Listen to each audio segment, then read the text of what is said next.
Another 12-hour shift? My back's killing me. And so what? My take-home pay barely covers rent and food. You're not alone, Nak. My skills as a welder should command more than minimum wage. It's an insult, especially with how much profit Advil makes. The benefits, none? No health insurance? No proper hazard pay? If something happens inside, we're on our own.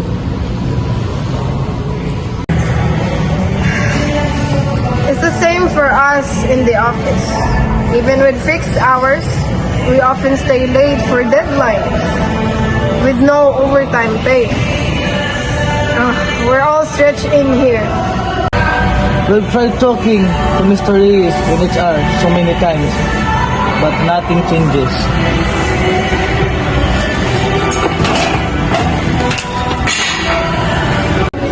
That's why we need to do more than just to talk.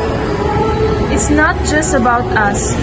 It's about setting a precedent for all workers here. We've discussed it. We are formalizing our collective concerns. We will bring this to the attention of the Philippine Construction Industry Arbitration Commission to handle disputes in our industry.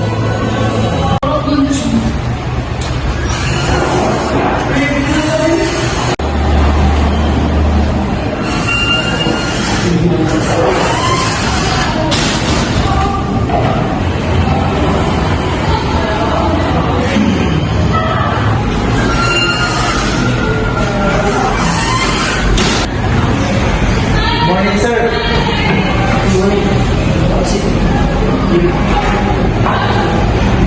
I have a concern about this matter, sir. Another petition from the workers, minimum wage. No overtime, no benefits. It's just the same, the old complaints. They just don't understand company financial constraints. Can I have the document, sir? This is the document, sir.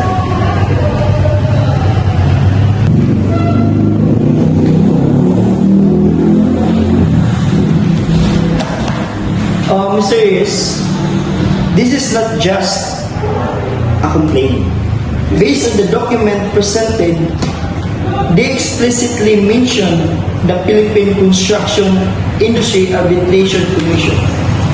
This indicates that they are preparing for formal proceedings. Are they serious, sir? Yes, they are serious about it. If they found out and if they have sufficient evidence of systematic underpayment, lack of mandatory benefits, and uncompensated overtime, Advil could face significant penalties and even project halted. This is not just an internal HR matters issue. We need to assist our legal standing immediately. We've documented everything. Our hours, our pay slips, our attempts to communicate. We've given Advil enough chances. Now it's time the CICA hears our side. We demand fair compensation and humane working condition. Our labor built this company and we deserve what is due to us. It won't be easy, but we have to try for our families, for our dignity.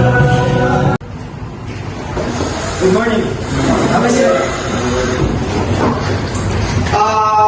Once again, good morning everyone.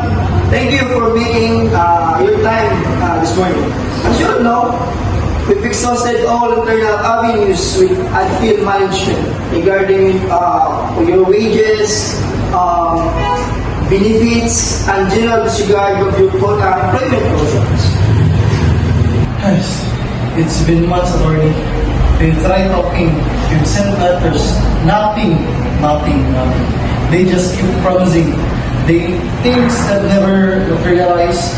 My family is struggling forever. And my assessors and pag-ibig remittance have been remitted for almost a year. What about our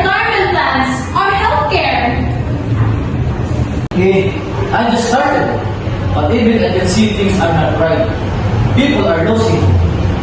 We need a clear path forward. Something that will actually get resolved. My contract explicitly states our overtime pay rates and project bonuses, but they're consistently ignoring those clauses. And this is a clear breach of our agreements. Precisely. Based on all documents you presented, payslip, employment contracts, company advisories, we have a strong case. Given admin unresponsiveness, my professional recommendation is to pursue arbitration to the Construction Industry Arbitration Commission or CAIC. The CIAC, what is that? The CIAC is another agency, Department of Trade and Industry, especially mandated to resolve dispute within the construction industry. It is an alternative to regular work proceedings, often faster and less formal, but with legally binding decision. We will present our claims there, and the CIAC will facilitate a resolution. So they force you to pay us. If the CIAC rules in our favor, yes, their decision is legally enforceable. It puts significant pressure to Advil to comply. This is not negotiation anymore. This is a formal legal process. So, what is our next step? We will formalize our joint petition to the CIAC next week. I've already drafted the initial documents. We need to ensure all of you individual claims are meticulously documented and collectively represent a united front. Will Advil even show up, or they just ignore the CIAC? The CIAC has mechanism to compel attendance and participation.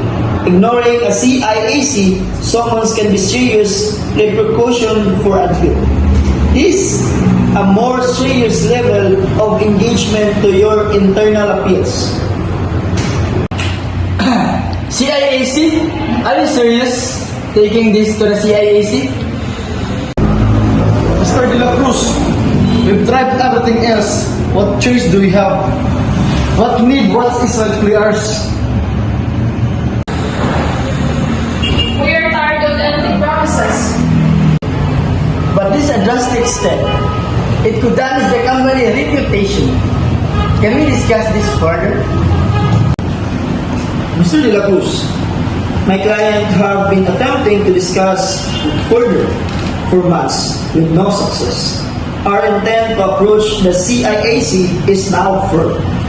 This is a path we're taking to secure the rightful compensation and benefits. We are merely informing you of the next steps. No! We just want what is fair, sir. I understand. I will relay this development to management immediately. This is unexpected.